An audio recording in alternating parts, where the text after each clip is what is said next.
What's going on, folk?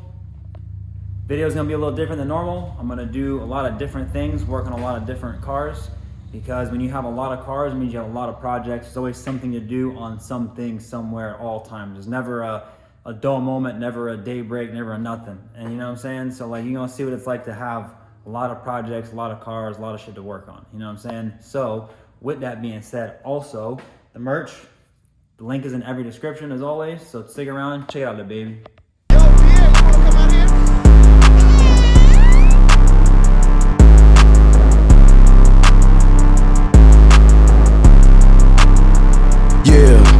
Life is like a motherfucking dream.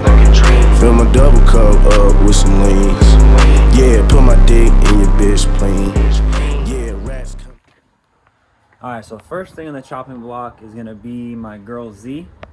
And that's because I got her car ready for her to go drifting, but I was running down to the wire. It was a lot of work, had to paint the body kit and do a whole bunch of shit like right before the car basically was, you know, ready to go. And you know, she was trying to leave and I made her late, still trying to like put shit on the car, like last minute type shit.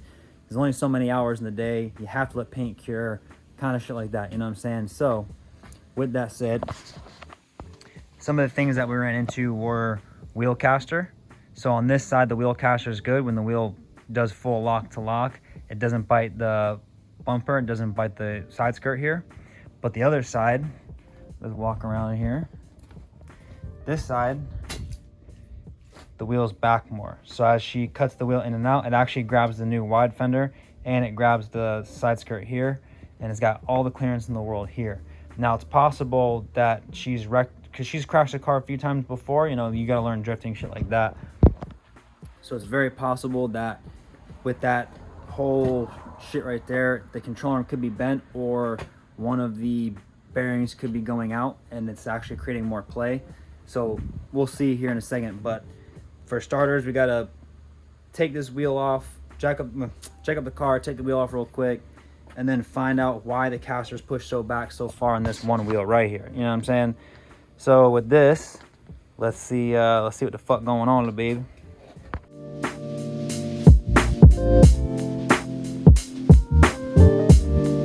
Check it out. Yeah.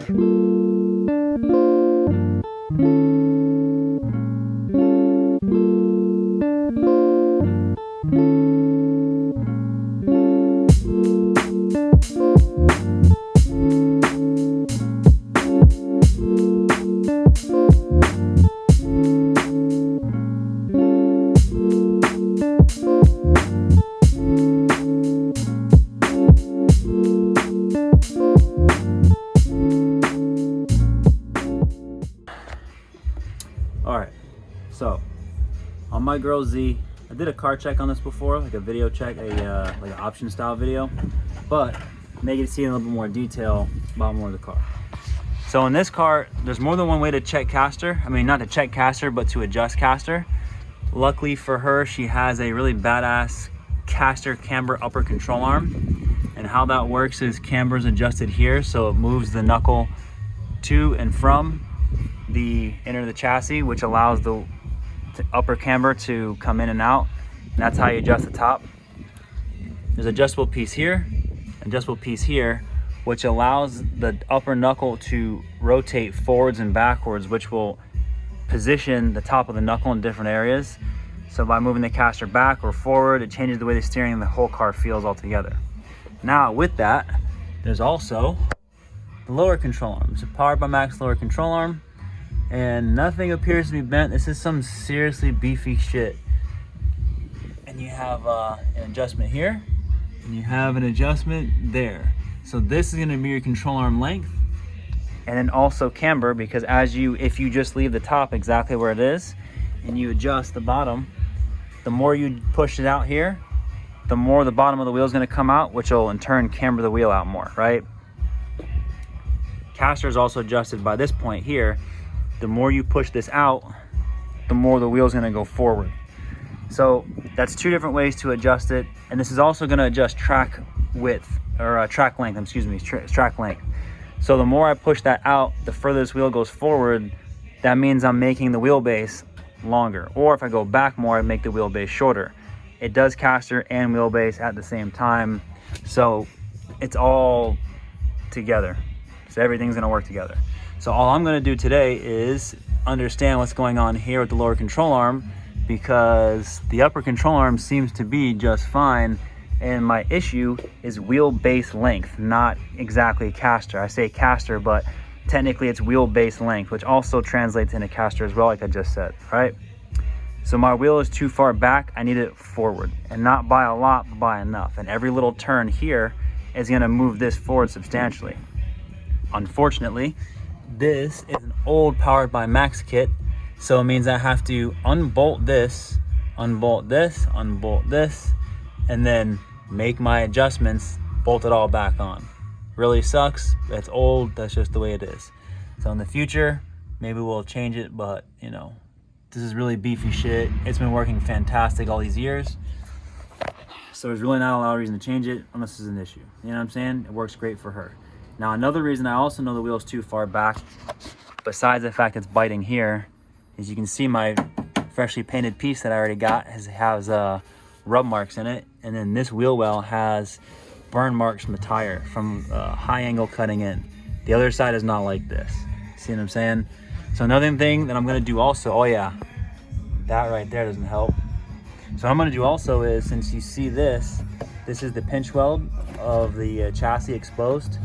So what you can actually do here is, I can hammer this and I can knock it back, right? But what I'm gonna do before I do that is I'm gonna actually spray paint this black, right? So this is pitch black now, and after I make the adjustment here in the wheel, if I cut the wheel again and this becomes silver again, then I know the wheel's still touching here again, right? So it's a way to find out if you've done something and you're still having the same issue. Like, you can feel problems, and sometimes it's in your head, sometimes it's not. Like that back there, that's the wheel touching the firewall, right? I mean the frame rail, whatever, same shit. So keep in mind, these are all different things. And damn, we fucking busted this corner up, gangster. Damn, I just noticed this. It cracked the whole shit. It's cracked here now. All right, nothing here or there. Let's work on some shit, baby.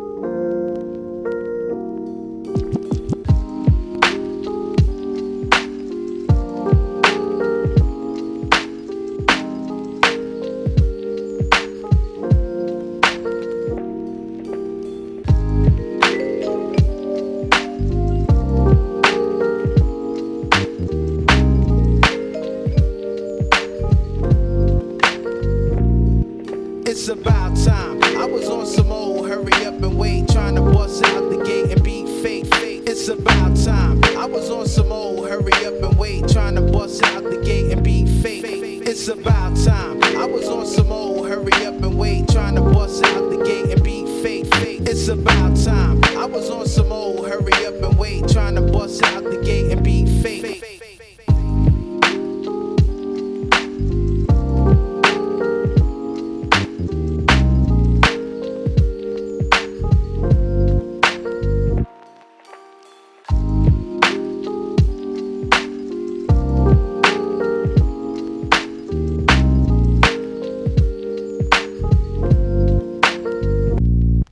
It's about time. I was on some old hurry up and wait, trying to bust out the gate and beat fate. It's about time. I was on some old hurry up and wait, trying to bust out the gate and beat fate. It's about time. I was on some old hurry up and wait, trying to bust out the gate and beat fate. It's about time. I was on some old hurry up and wait, trying to bust out the gate and beat fate.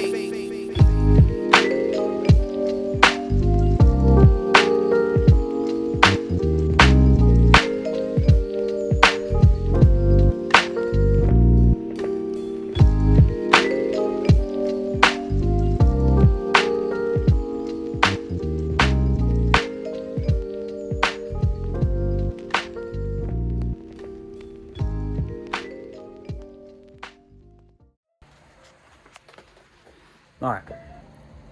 after much deliberation, out of much eating shit, struggling my ass off on this whole kit, because it's crazy how every single one of these little bolts in here are so fucking tight. And I remember that originally whoever put the car together just like must have cranked the vibe like absolutely fucking crazy, and like nothing wants to come loose, and like it's crazy like just how heavy everything is and so solid and firm, whacking shit with a hammer and nothing's fucking happening. And while I understand like that's a thing, I've never had to really eat more shit on bolts like that than this car, you know what I'm saying? And I know like up north, like, oh yeah, bolts get rusted and shit like that, but like, yo, here, we live in Florida, it doesn't work like that usually, you know what I mean? They get rusted, but like usually surface rust or some shit, never like how this is. Like, imagine if the bolt's supposed to be like 10 foot-pound of torque, it's like at 5,000 foot-pounds of torque, you know what I mean? But the bolt never broke somehow, that type shit. So, real quick, I have now moved the spacer this far, not the spacer, but the tension arm this far forward, which is a substantial amount. And then after putting the wheel on and off, pulling the thing out, spinning it, putting it back on, adjustment-wise in this arm here, adjustment-wise is very small because, well, each increment's very large, and it's because of the shape of the arm. The arm isn't straight, or I could adjust it from here, but I'd have to remove this whole piece out, which means which would mean I have to take off this whole piece here, all the way across the chassis, pull this arm down, which involves rotating the control arm to pull it down, to spin this in smaller increments than what this will spin. This has to spin a full rotation just because of this bend here, how it angles like this, right? So it really sucks, but I'm stopping for now. I moved this far forward, which is a shit ton, and the further forward you move, the more my wheel keeps turning and turning and turning like this. So it like gives like a false negative reading. So now that I moved the wheel that far forward, which I think is too far, it's okay for now, whatever, I'm gonna leave it. But I still have to find out the issue is, am I still rubbing here? Am I still having clearances here? So I trimmed this out earlier off camera because I wasn't recording. I put a pin behind here so that way this screw would actually bolt tight, so that way the screw wouldn't catch the tire anymore. The real testament would be this here. So I'm just gonna button this back up. Can't let my girl drive this shit, I have other things to do today. Trailer fenders on the list next to get an idea of what I'm gonna have to do. So I think I'm gonna get into some trailer fenders today, which sounds stupid, but like I promise, might be cool as shit. You never know, you know what I'm saying? So yeah, I'm gonna have to stop here in this car and move on to something else. Can't let my girl drive the car like this. So some control arm bolts, they're gonna be finger loose. That's so I can drive down the street and see if the steering wheel is mad crooked now, see if the car's gonna pull left or right, which technically now it should. So I'll probably have to do another alignment in this car again, because I've already done several. So check the car again, do it one more time, all over, the same shit, you know what I'm saying?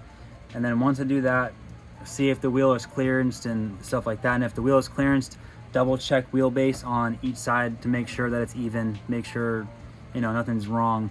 Because I mean, it could be the control arm, and to be all honest, that's an old style control arm.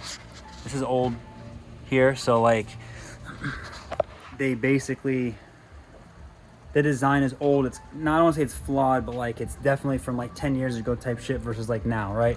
A lot different now than it was then. So I hate leaving projects like that partway through unfinished, but like it's such a pain in the ass to work on this car, and any little thing I have to do is like such a maximum crazy effort that it takes. Something that should take me fucking probably 25 minutes, 30 minutes takes like literally hours. I've been doing this shit for hours, you know what I'm saying? So I gotta do other shit today besides this. So we're gonna move on to some things, baby. Trailer fender's gonna be tight. You're gonna see for yourself. You're gonna see it's gonna be tight. Watch out. So bad.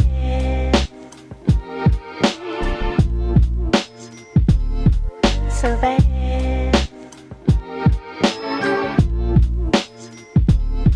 So bad.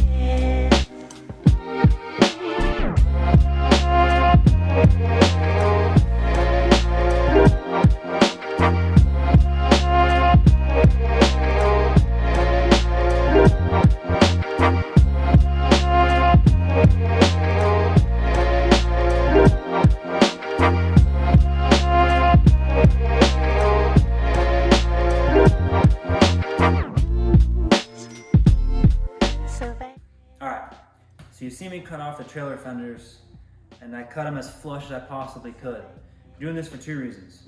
One, my black GTR is 83.5 inches wide at its widest point. My trailer at its widest point is 81 inches wide. So the math ain't mathin'. My trailer fenders, if I cut them off, all of a sudden that GTR fits, okay? Okay, tight, boom, right. All right, that's it. So with that, my idea is pretty simple. I'm gonna cut a piece of this here. Actually, probably one down further. I'm gonna cut this piece here so I have this stock. I'm gonna weld this to the trailer itself, but keep it below the trailer itself, right? So that way, if I remove the fender, this is still below that section, like this. The idea is to weld a piece of this to the fender itself, so all I do is I go like this. Once I've reached, well, however many holes, ooh, almost fucked up. Then, the idea is, once they meet, it's hard holding this shit to show you.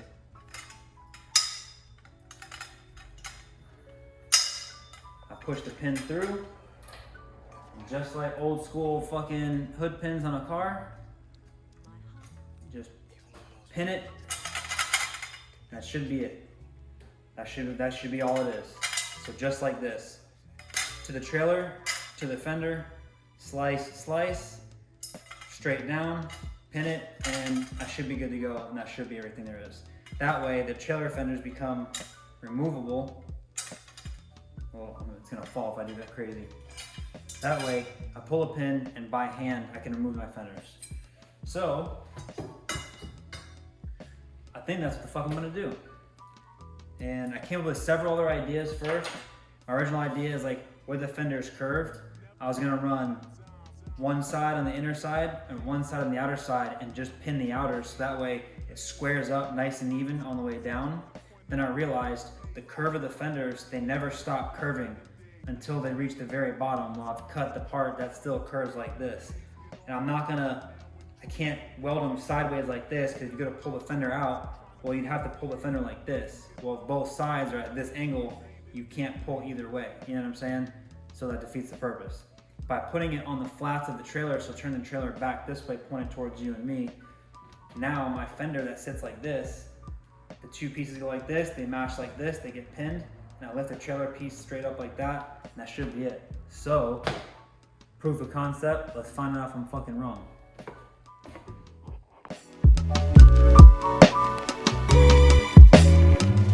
Never nickel and dime. Trying to coin the phrase that pays. Get on my grind now, enjoy later day. Never nickel and dime. Trying to coin the phrase that pays. Get on my grind now, enjoy later day. Never nickel and dime. Trying to coin the phrase that pays. Get on my grind now, enjoy later.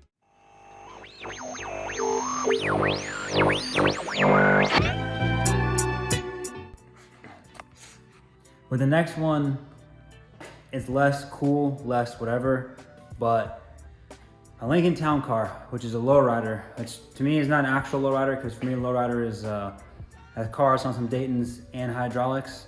Being that my car has no hydraulics, I don't feel that's really a lowrider, but I call it a lowrider because it's kind of easier to associate with. So besides that, feel me, babe. Besides that shit, I gotta check the air pressure in them tires. So with the lowrider, something I learned from like the lowrider community, even though the tire pressure for the tires that are running those cars hold like 40 or 45 PSI, a lot of guys run 60, 70, sometimes 80, some guys even run 100 PSI.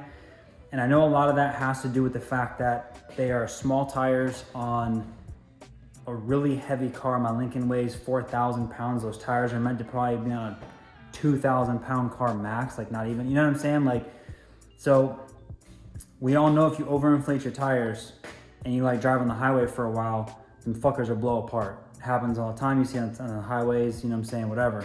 But I think it's a little bit different for lowriders because lowriders typically aren't traveling very far or very fast. So they pump the tires up to use air pressure to keep the sidewalls stiff to hold up all the weight of the chassis. You have to keep this in mind too. If my Lincoln Town Car weighs 4,000 pounds now, By the time I add frame reinforcements, the full hydraulic setup, reinforcing the rear end, all that kind of shit, probably add an easy 1,000 pounds to the car. So the car weighs, 5,000. That's as much as like a Tahoe weighs. You know what I'm saying? So a Chevy Tahoe, just imagine like a Chevy Tahoe on fucking little 13-inch, 14-inch Daytons. That's a lot of weight to carry for some little ass wheels. So rather than let the tires sidewall flex like crazy and like bow out and like wear the fuck out of them, they use air pressure to keep them upright and tight. Given, like I said, it's kind of like you're pretty much bastardizing either end. You know what I'm saying? Like you're burning the candle at both ends no matter how you look at it, but at least with more pressure, you can at least drive the car, use it. A lot of guys hop on like crazy tire pressures, and a lot of guys that like do like three-wheeling and stuff like that will actually put tubes in the tires, like not bicycle tubes, like how a bicycle would do. You have a tube in a tire. They'll take a regular street tire and they'll put an inflatable giant tube inside. That way, when they're riding on three wheels, because it rubs the outside edge of the sidewall on the tire a lot, they drive on that shit, and then it will help keep air in the tire. So if you pop like a pinhole in the sidewall, air will still be held for at least a while until you pop the the tube and shit. So yeah, gonna do a little bit of tire pressure to the baby. Come find the fuck out.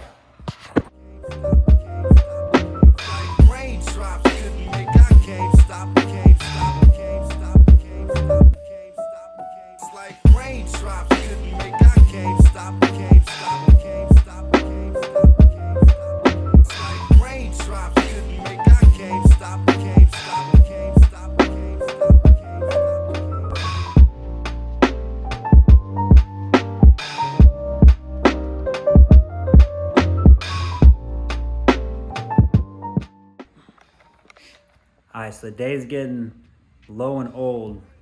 I want to weld the fenders up, but at this time of day, the mosquitoes come out like you wouldn't fucking believe here in Florida. They're crazy as fuck.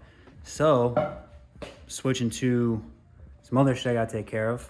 My left rear tire in my GTR, my silver GTR, keeps going flat. I need to find the fuck out why. I'm pretty sure I know why, but we're gonna find out, the baby. Hold up.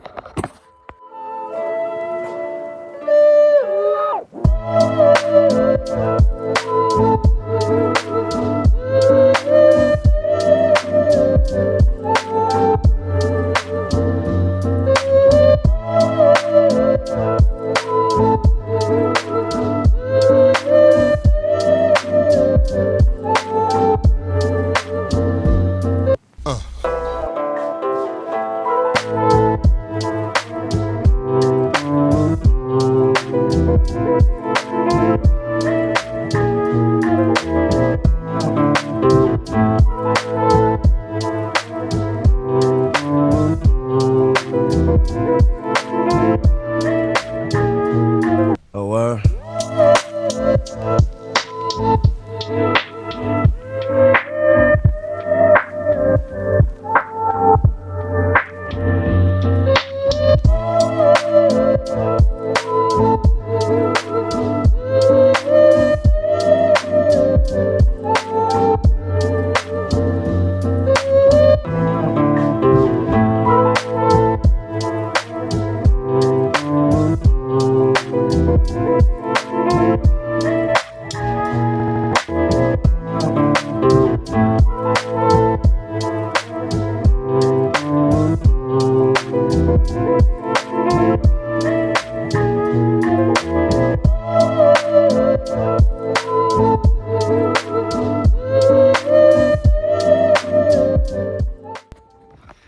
Alright, as expected, nail and tire, no big deal. However, normally, if it's nail and tire and the tire doesn't really leak very much, I'll leave it. Just because this technically is less of a, this is not as good as a solution. So if the nail is in your tire and it ain't leaking air or leaks air a little bit, every few months or something, fucking leave it. But there's another one right here. But I just checked this one. This isn't leaking air. Plus, I have no real way of getting to this. This was a nail head. I just fucking threw it like an idiot. But this is like a nail head. And this motherfucker right here is what's been leaking. Now, just because your tire leaks air, doesn't mean like that's the only reason your tire fucking leaks. You can have shitty sidewalls like you start having cracks in your sidewalls and shit. And also, a lot of times it is your valve stem. It could be your valve stem. If you look really close, you can see how it's all, my valve stem seal is cracked up everywhere. So it's an aluminum valve stem, and it has a gasket on the outside and on the inside, and they compress when you tighten up the bolts. That's how it works for these, versus like the classic style, which are, damn, I don't have any cars of the classic style except for my fucking Lincoln. Okay, never mind. I don't know where I have some more, but the regular style is just a rubber piece. I'm sure you already know, but it's thick on the outside, thick on the inside, and it's got a thin spot in the middle, and you just pull it through the wheel, and both sections sandwich, air pressure seals, good to go, right? So yeah, aluminum valve stems are for racing motherfucking wheels, like these racing ass Avan GTs, you feel me? So like, bam, we aluminum motherfucking sensitized. So yeah, those motherfucker back on, and I think I'm gonna call it for the day today. We'll see. Something you can take if you're a policeman or a fireman or an actor or an accountant or a sportscaster and apply it to you. It's the thing with... All right, so I hope that you, man, I say all right a lot, don't I? Yeah, I probably do that shit. So I hope you enjoy this video. If you didn't enjoy this video, leave in the comments, tell me why you didn't like it. If you watch my videos normally and you like this versus how I usually do my videos, put in the comments also. That way it kind of gives me feedback on more or less like video style that you guys would prefer, you know what I'm saying?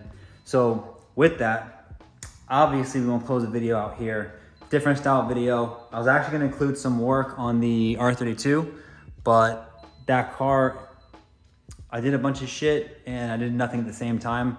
So I really just kind of spun my wheels on it, didn't get anywhere kind of thing. So I didn't really want to include that shit. Plus if I'm gonna work on the 32, I want to work on it just by itself and nothing else kind of shit. So I didn't include that because I didn't really do anything much, you know what I'm saying? So yeah, if you like the video, I appreciate that. If you don't like the video, say something. If you like the video, say something, let me know. Because honestly, the only feedback I get is from you guys, and with the way like YouTube works and shit, if you don't comment to say anything, then I can't go by just video views. Like, oh, didn't get a lot of views, or I got a lot of views, you know what I'm saying? Like honestly, the views don't really work out like I kind of expect, you know what I'm saying? It's like on Instagram, you throw a photo up, you're like, oh, that's a dope photo. 2 likes, you're like, okay, whatever. You throw up some bullshit, 20 million likes, you know what I'm saying? So like, I feel YouTube's kind of the same way in just the terms of, are people enjoying the videos? Are you the viewer who's watching my shit enjoying what I'm putting out? You know what I'm saying? So say something, see something. You know what I'm saying? Remember, of all the things you can do in life, just stay sucker free. You heard?